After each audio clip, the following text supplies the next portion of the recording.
Oh, YouTube, what is really good? My name is Emvee, coach of the South Texas Stabilized, and this is going to be a yet again late draft breakdown for APA Season 4. We're doing it Little Cup style this season, which I'm incredibly stoked about. I'm sorry that my draft breakdowns are always late, though. If you've been on my channel for any substantial amount of time and you've watched me play through any amount of leagues, you'll know that I always try to upload a draft breakdown, but that I'm typically late. It's just something that happens. I don't know.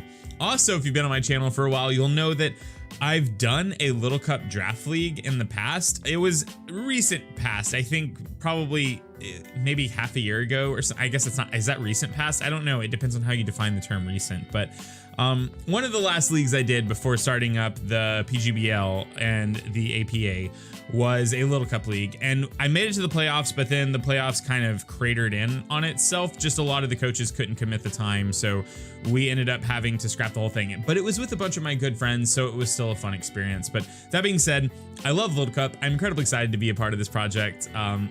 Do people call leagues projects? I'm incredibly excited to be a part of this league. So shout out to Kyleaye. I'm pretty sure he is the one who maybe mentioned my name to the commissioners or got my foot in the doors. Thank you so much to him. It means the most. He just knew I loved Little Cup because he had watched some of my Little Cup videos. That being said, let's just jump into this draft breakdown and we'll talk about, you know, the picks I made, maybe what I wanted at the time. I'm just gonna ramble. So if you like listening to people ramble about Pokemon for 20 minutes, hopefully we can wrap it up before then. And, you know, stay tuned and then you can see what team we drafted. So let's get into this. All right, so like I said, I've already been in a Little Cup league, and that league, much like the APA, allowed for some mons that are banned in normal Smogon Little Cup to be allowed, and I think that's very good. I think it's healthy. In fact, this season for the APA, I wrote up a bunch of sort of tier shifts because people didn't really know where to place things, and I had opinions on that, so I just wrote what I think needed to be dropped down, what I think needed to be raised up, etc., etc. And one of the things that I was probably the biggest proponent for was unbanning Cutifly, because things like Scyther, Sneasel, Tangela, Gligar, yes, leave them banned. They're atrocious to play against. Have you ever tried to kill a Gligar in normal play? Now imagine trying to do that without a fantastic ice stab move, because there's not that many great ice mons on Little Cup, spoiler alert. Try doing that. It's not possible. Try killing a Tangela holding an Eviolite. It's actually the worst experience of your life. Tangela, I think, is one of those mons that is slept on in normal play because I just think it's that good. So mons like that I super agree with. They warp the game around them. But things like Cutifly, Porygon, Apom I think is a little bit more suspect if we're being super honest, because Apom tail slap Oko's I think probably like 60 to 70% of the format. I really wanted Apom. I'm gonna tell you that right now. I super wanted Apom. I think I was 5th or 6th pick, but Apom was at the top of my list because it was allowed. But anyways, things like Cutifly, Drifloon, you know, I had Cutifly and Drifloon on my last draft. Cutifly is only busted if it can pass a Quiver Dance. That's why it's banned in Smogon Little Cup. It can't do that here because we can't baton pass stats. Anyways, they left it banned. I just thought it was bad because it would have added an extra Fairy and an extra Sticky Web user, and I think Webs is far and away the best hazard in Little Cup, and it's not close, just because speed tiers are really I don't know, they're always really tight in Little Cup. If you don't know what Little Cup rules are, I'm not gonna break the entirety of it down, but a Pokemon has to be its base stage, so the first evolution, or the first form it could have. So you can't use Pikachu because Pikachu evolves from Pichu, so something like that. That's why things like Tangela, Scyther, Sneasel, they all got evolutions, you know, in the 4th generation, so they can, or I guess Scyther was 2nd, but whatever. They can't be used because they're banned, but they would be able to if they weren't, because they are a base stage Pokemon, I think is the terminology. And you battle at level 5. So those are sort of the two biggest stipulations. All the battles take place at level 5. All the Pokemon have to be the lowest stage that Pokemon can be. So, and I think it makes for a really balanced metagame. I think it's a lot of fun. But you know, they did not leave Drifloon banned, and it was 5th pick. 5th or 6th, I don't remember when I drafted, but even though I first picked it in the last Little Cup league I was in and I didn't do super great with it, I decided to pick it up again.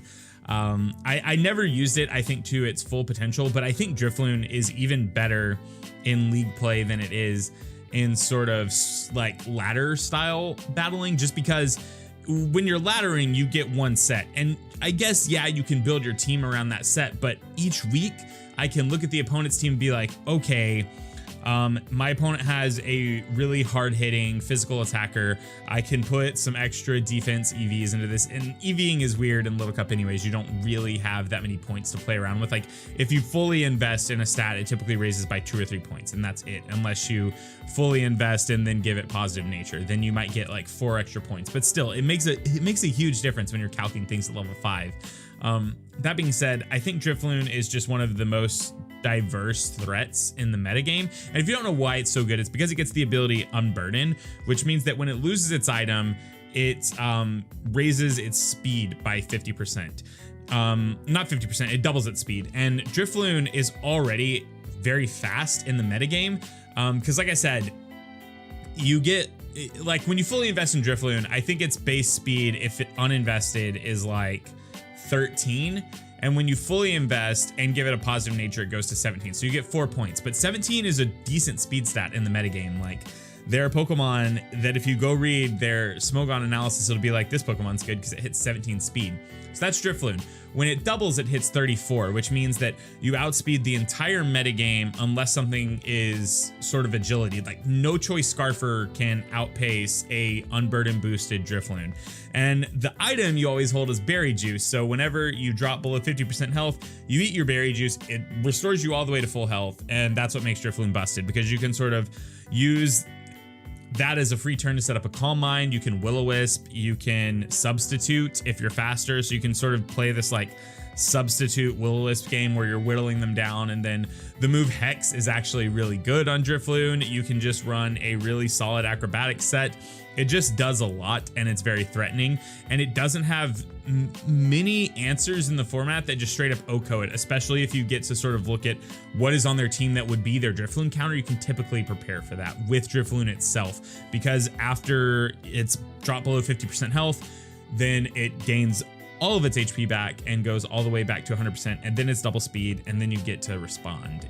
That's assuming you don't outspeed. If you outspeed, then you can just sort of like substitute through things. I don't know. I just think Drifloon is kind of nuts.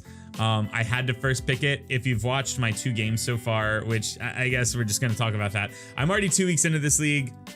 I play the 3rd week on Thursday. So if you've already watched, you know, spoiler alerts, pause right now if you haven't, and then go watch them. I'm 1-1. So I won my first week pretty convincingly, and then my second week, I kind of got tossed, and I got tossed by like a Shell Smash Shelter, which it just happens. But Drifloon specifically hasn't really played a massive role either of those weeks, and I think that's because sometimes I overvalue it, so I don't want to put it in harm's way, because I know it can always clean up late game, even though I'm not utilizing it as well as I should be. That being said, I still think it's nuts. I think it's going to put in a lot of work this season. And let's move into the second pick, which is also a mon I drafted in the first Little Cup league I was in, and that is Elekid. Elekid is one of those mons that I think I mentioned this like a little bit ago. If not, well, I don't think I did. I just talked about speed tiers. So Drifloon hits 17 speed, which is good.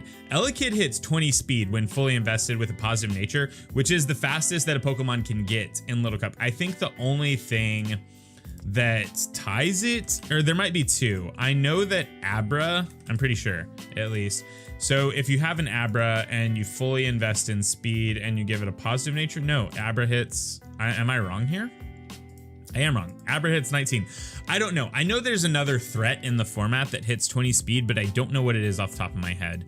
That being said, Elekid is nuts. It is the fastest electric type in the format. It's one of the hardest hitting electric types in the format, and it also has a diverse enough move pool that it just, like, you can play, I guess, like, you can play different sets each week, and that's not something that I think is super common on an electric type in this format.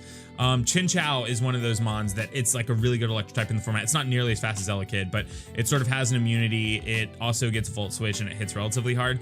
Elekid has access to things like Psychic, which is really good in Little Cup because fighting types are pretty nuts. Or maybe it's not so much that they're just nuts, that there's nuts. Maybe it's not so much that they are nuts, but there's a lot of good fighting types in the format, and those good fighting types are nuts, and Elekid can check them with Psychic. It gets Signal Beam because dark types are also good in this format, and it can check those. Volt Switch, Thunderbolt, you can pack hidden powers. Its physical attack and special attack stat, I think, are essentially the same. I think its special attack stat's like 65 and its physical attack stat is 63, both of those base. I think it's something like that. But with, you know, you can run sort of like a physical set with fighting type coverage. I don't know. Elekid just does a lot. People were kind of questioning the fact that I scooped it up second pick. I think people thought it would go a lot later, but I just think it's really nuts. And I think that Elekid and Drifloon make a really, really strong offensive core.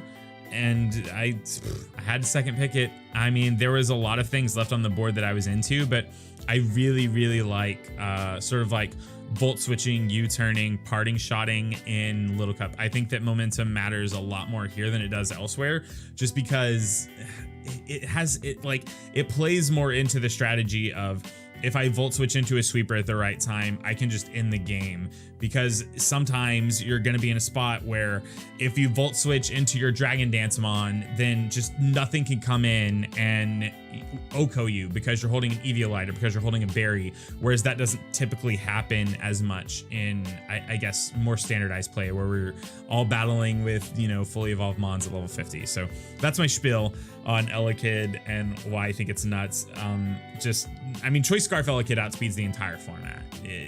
Choice Scarf Elekid outspeeds some Pokemon at +2. Like, I ran Choice Scarf Elekid in my most recent battle because it outsped a Shelter that had gone through a Shell Smash. I lost that match, but yeah, it happens.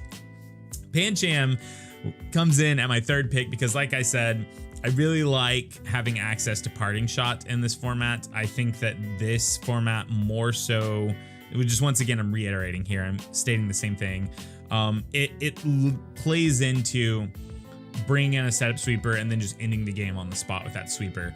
And Pancham is one of two mons that gets access to Parting Shot. I really, really wanted a Alolan Meowth, but I don't know if it had already gone at this point or I wasn't willing to take it because it was a C tier pick for sure. I don't remember.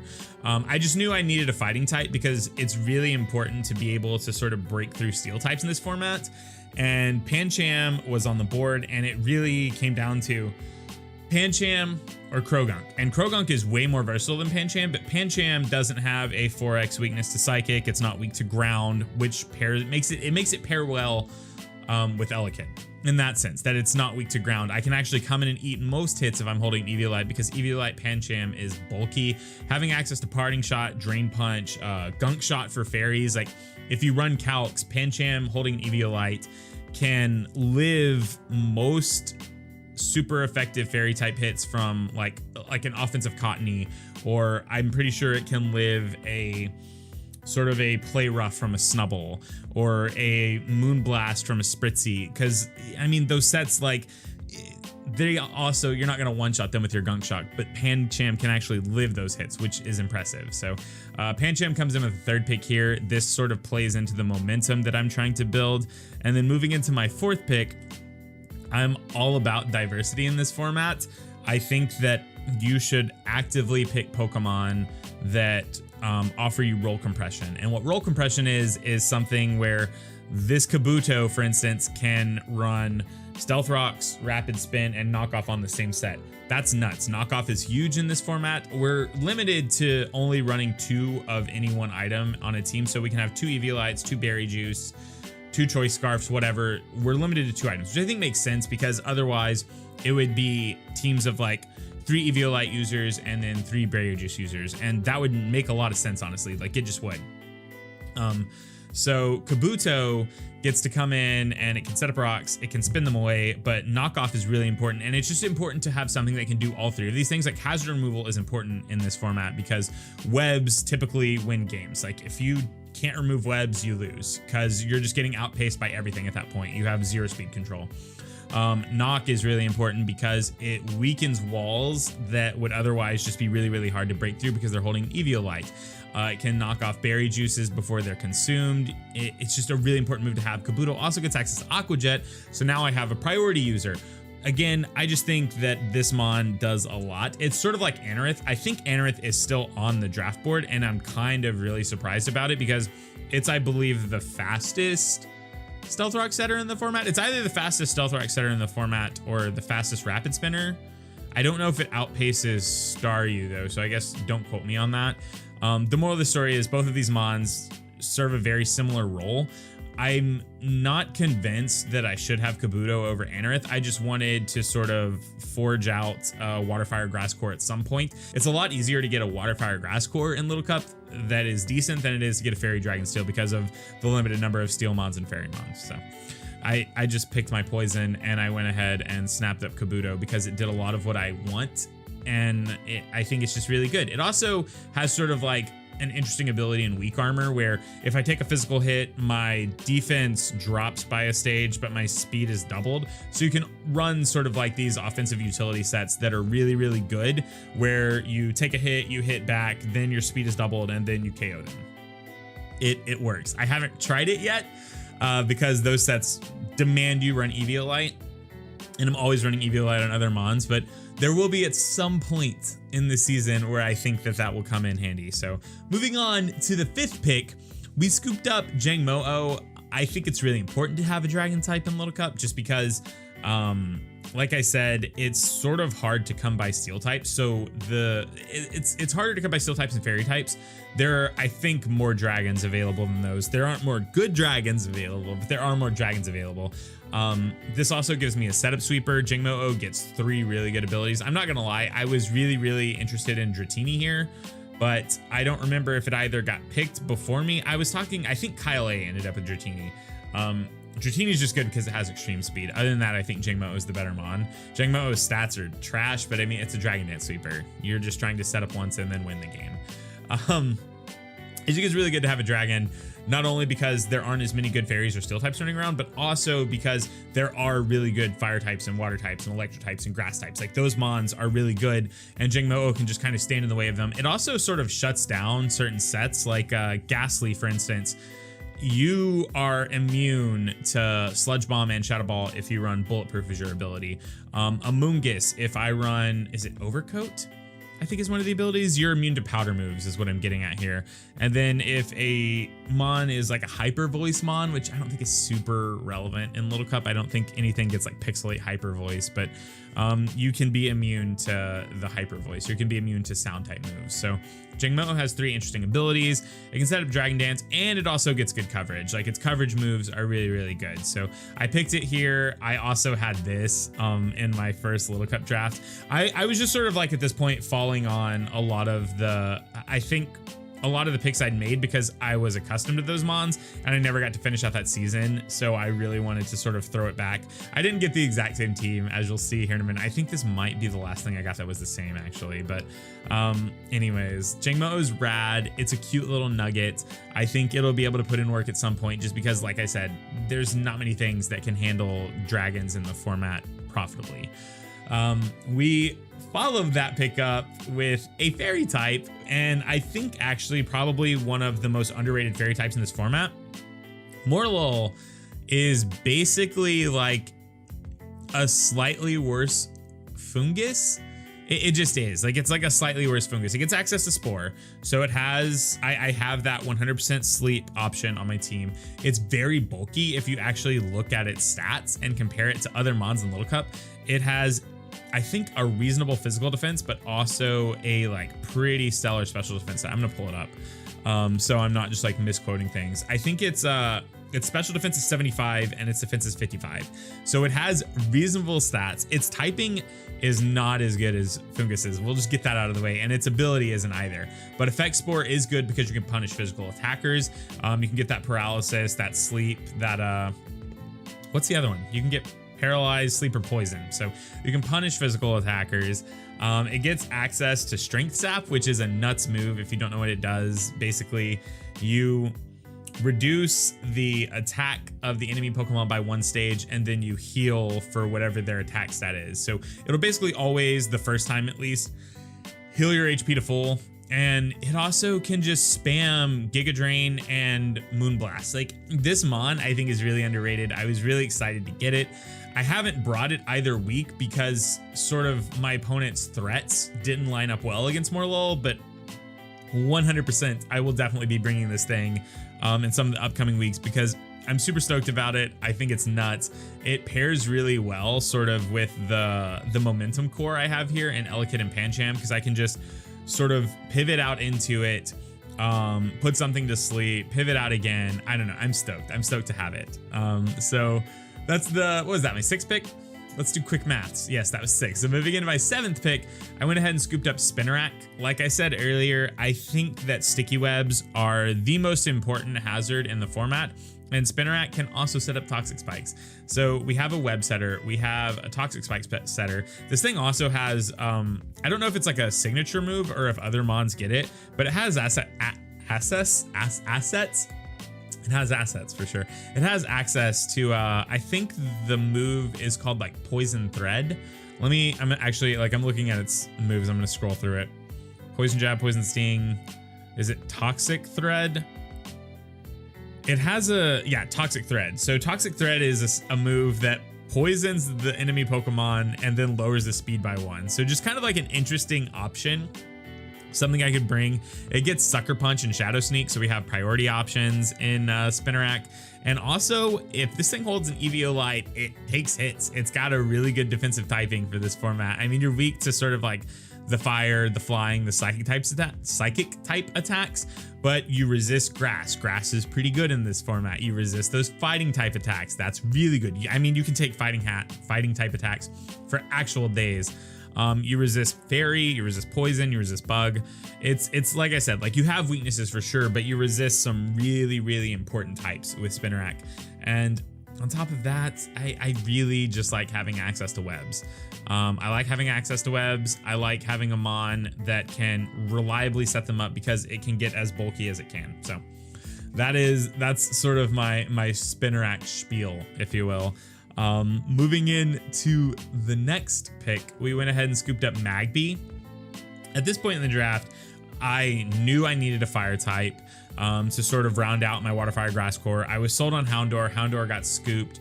I was sold on not picking up a fire type and picking up Sandile to be a ground type because I need a ground type. I have sort of Drifloon and Kabuto that need me to be able to pivot into a ground type to be immune to electric type attacks.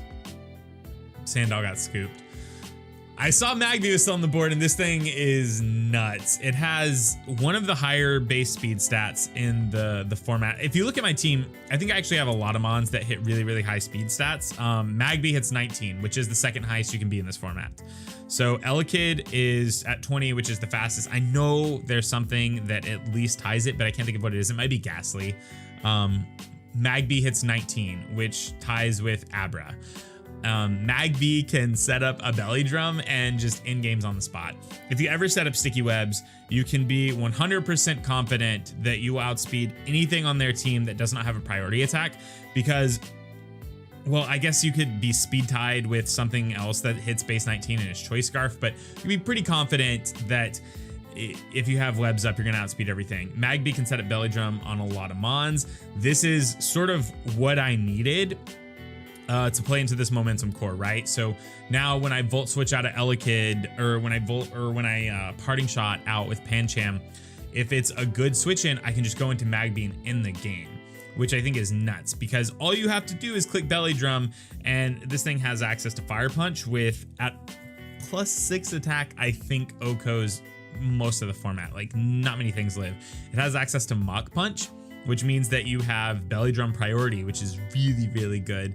And then for its other moves, it gets all the elemental punches.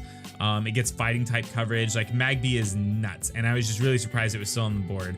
I didn't notice it, and I'm glad, honestly, that Houndour got picked. I'm not so glad about Sandile getting picked because I could have used a better ground type than the one I ended up with, but I think Magby's nuts. That's sort of the end of the story. I can't believe I got this thing so late. My next pick was Phanpy. Phanpy or Phanpy? I think it's Phanpy. I don't know. That doesn't sound super good. Either way, this thing is a utility mon. I really, really wish it got Rapid Spin, because if you look at my draft, I think my removal is Kabuto and Drifloon. Drifloon gets defog, but that's kind of a waste of what Drifloon can do. So Phanpy, it should get Rapid Spin, but it doesn't. But it does get Stealth Rocks, it does get Knockoff, it does get Priority and Ice Shard, and then on top of those things, it's just a solid ground type mon. You can come in, if it's Eviolite, it's pretty physically bulky, you can take a lot of hits. There's a lot of mons in this format that have really strong rock type coverage, and Phanpy is like just a fantastic switch into those. So it's not great by any stretch of the imagination, but I imagine it sort of being like the glue to the team. I really wanted Wooper in this spot, I'm not gonna lie, but then I would have had two Pokemon that would need to come both fairly frequently, that being Kabuto as my hazard setter and remover, and then Wooper as sort of like a check to offensive water mons, or just sort of like a bulkier mon to switch into things. So I really wanted Wooper, but it just wasn't feasible because I would have had two 4X weaknesses to grass. It would have incentivized things like Hidden Power Grass way more than I would want them to. Even if I have good resist to that, I don't think it was worth it. So I went with Phanpy. I'm happy with the pick. I haven't really got to like put this thing to work yet, but I'm excited to use it because it's such a cute little dude. You know what I mean? Like all the Pokemon in this format are cute though, to be honest with you, which is also one of the reasons why I love playing Little Cup. And then our last pick, we all had to scoop something from D tier. D tier was terrible. There are things like Weedle in D tier, Kricketot. Wooper was D tier. I think Wooper, Togepi, Paris, and Spearow maybe were some of the highest priority D tier picks in my opinion. Just Pokemon that were existed in that tier and were also good, sort of on their own. Togepi's bulky and is a fairy type, which is already valuable. Wooper, like I said, is bulky. Spearow is actually pretty great at being offensive. Anyways, moving on. The D tier I ended up with was Skitty.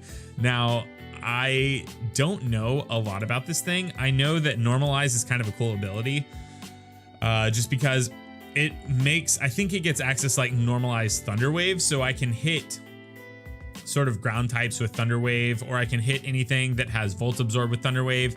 Other than that, this thing gets access to some, I don't know, some like niche moves. I think it gets Assist, which you can, if you want to use it, it's not great. It's probably way too cute. I don't know. I'm not gonna sit here and lie to you and say this thing's great. I might bring it once or twice this season if I find a spot for it. It gets access to Fake Out, like stab, Fake Out, something, just because the way damage rolls work in Little Cup, priority moves always do a minimum amount, and it's normally a pretty reasonable amount. That's why also sort of like chain moves or multi-hit moves rather are nuts in this format, because if you hit sort of 3 bullet seeds or whatever, you're guaranteed to do a set amount of damage, and it makes the damage rolls really nuts. But I don't know. This thing is my last pick. I'm really happy with the rest of the team. I wish I'd scooped a better D tier mon before they were all taken. Like Spearow would have been really cool to have, just because it's a really good offensive flying type and can sort of start hitting hard immediately, whereas Drifloon has to set up. Or Togepi would have been cool, even though I already had a fairy type. I don't know. Anyways, this thing, it's not great, but this is the team. This is the South Texas Stabilize. I might make some trades eventually. I feel like there are some slots in here that are pretty flexible. Like honestly, I think Kabuto could be Anorith, and I would be extremely happy with that. But I'm not 100% on that. I don't know. I haven't thought it all the way through. Just let me know what you think of the team. I'm sorry I kind of stumbled through this. Like I said today, I don't know if I said this earlier or not. I'm also just really bad with my memory right now. This is my first day back to work, so I'm kind of running on E right now. I just wanted to film this video and, you know, put it out there and get it done. So here it is. This is the team. Let me know what you think. If you enjoyed listening to me ramble for basically infinity, please leave a like on this video. Leave a comment in the comment section down below. You can go ahead and talk to me. I'll reply to you. I'll try to reply to comments for the first 2 days or so. I typically go back if I haven't replied in the first 2 days, and I'll just like start conversations with people if they're willing to talk. So, you know, you can talk to me in the comment section. You should subscribe if you're new here, because we're doing all sorts of battles and it's going to be fun. But, you know, I'm pretty sure that's all I have to say. This is your APA Season 4 South Texas Stabilize squad. Let me know how you feel about it. Let me know where you think I did good, where you think I could have improved. What could I drop? What should I definitely keep? How do I use Drifloon and not suck with it? These are all things that you should tell me because they're things I don't know. All right, I'm kind of done here and I gotta leave, but I love you. Bye. So tell me something.